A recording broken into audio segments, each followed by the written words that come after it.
What would you do if someone parked an entire train across your private road just to block you from your own land? What if they claimed your 60-acre ranch suddenly belonged to their HOA? And what if a single piece of paper, signed decades ago, held the power to destroy them?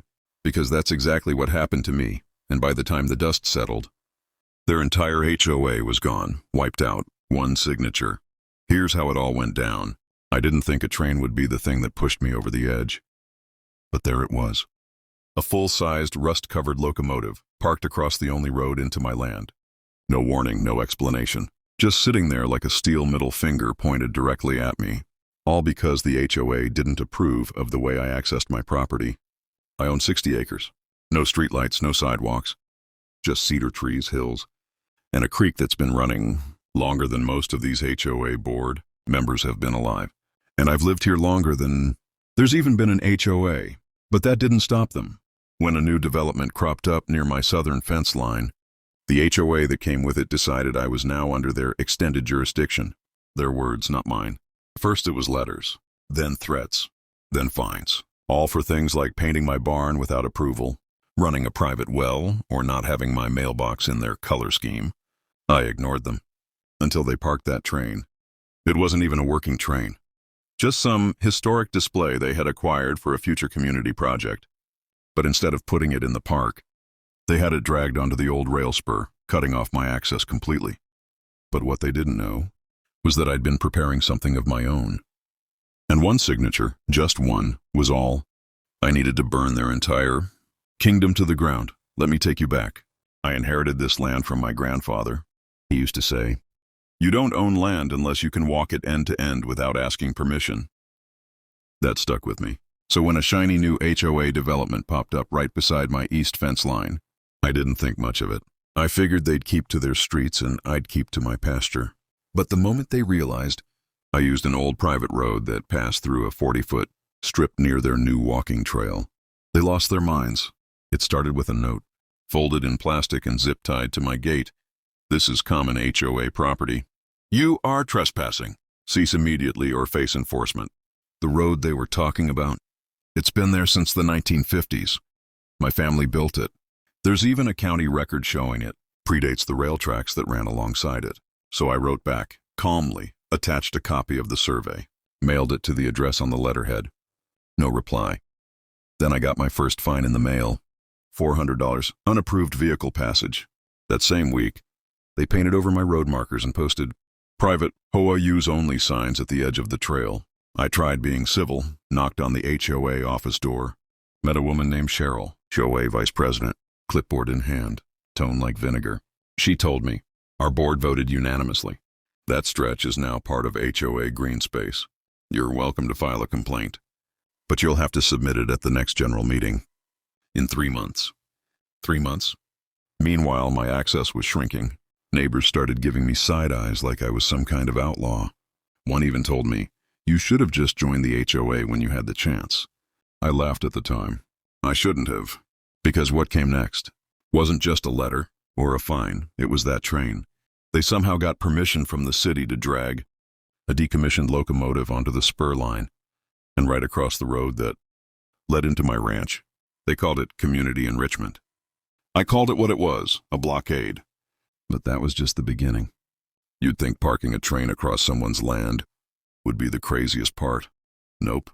That was just their opening act. The next week, they brought out orange, plastic fencing and zip-tied it around the engine like it was some kind of sculpture. A sign went up that read, "Community Landmark, Future Picnic Area." I kid you not, the HOA newsletter bragged about it, called it a bold step in reclaiming shared space. Shared space? It was literally my land, and their little picnic engine blocked the only safe road in and out. I had to drive through a creek for 2 weeks just to get to town. And it got worse. They started leaving citations taped to my fence almost daily. Unauthorized livestock, unkempt landscape, non-compliant fence height. I own cattle, not condos. And now I was being fined $75 a day because my fence was 2 inches too tall, according to their residential aesthetic standards. Then came the sabotage. I found nails scattered across the entrance of my back gate. My well house mysteriously had its lock tampered with. Even the county inspector showed up. saying they'd received anonymous complaints about unpermitted water usage. Let me be clear, the HOA had no legal jurisdiction over my land, but they were creating so much noise, paper trails, complaints, and social pressure that agencies were responding just to be safe. I started documenting everything: photos, time-stamped videos, copies of every letter and notice. But the worst moment came when I found my dog limping. She had sliced her paw on a jagged piece of rusted metal someone tossed over the fence. That's when something in me shifted from annoyed to ready for war. I stopped reacting and started planning. I hired a land use attorney, quietly. I didn't even tell my closest neighbors. And I began digging into the HOA's foundation, literally and legally. Turns out, their entire HOA had a fatal flaw. When the development was built, the original deed required 100% of bordering property owners to sign off on any expansion of authority or access. My grandfather never signed, neither did I. That meant their jurisdiction stopped cold at my fence. Everything they'd done, every fine, every warning, every public complaint, they were enforcing rules on land they did not own or control. I just needed one document to prove it. And I had it. It was an old, yellowed piece of paper, buried in a safety box. My grandfather kept under the floorboards of the barn. Signed, notarized, and legally binding. This land shall remain sovereign from any third party. Residential covenants or community agreements. It was the nuclear option. I brought it to my attorney. He smiled like I'd just handed him a gold bar. "This is ironclad," he said. "We're not just going to block them. We're going to break them." The plan was surgical. Step 1, file a cease and desist for trespassing and obstruction, citing the train and the signs.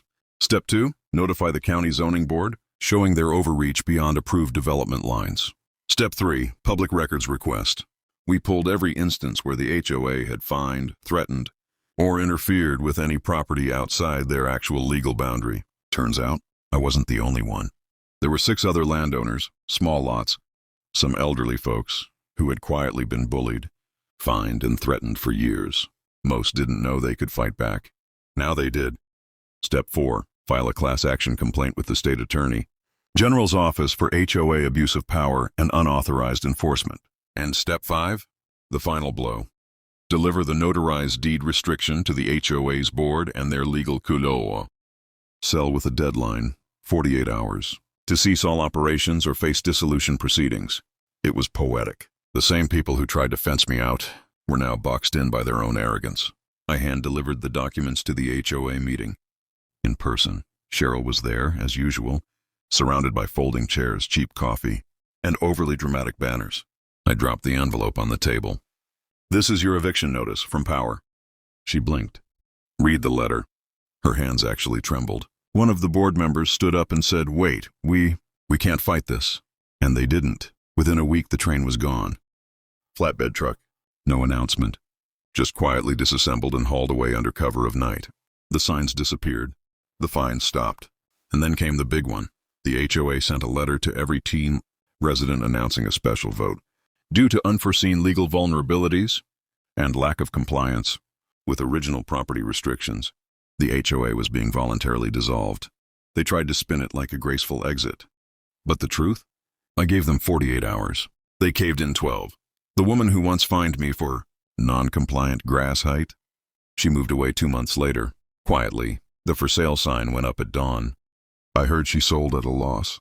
Neighbors started coming up to me, nodding, shaking hands, even offering homemade bread. One guy, a retired Air Force pilot, told me, "I never liked that train, or that lady. You did us a favor." I didn't say much, but I did hang one sign right at the old gate, where they zip-tied their warnings. A steel plaque, laser-cut, bolted in. It read, "Private land, not for sale, not for bullies."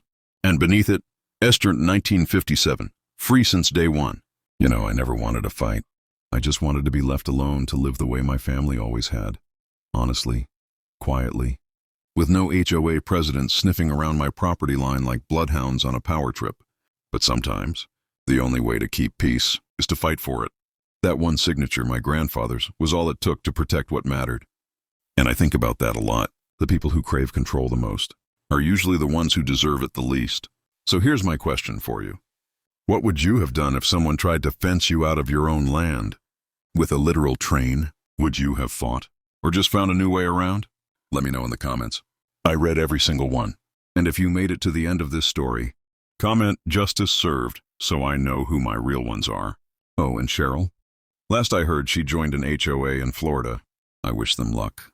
They're gonna need it.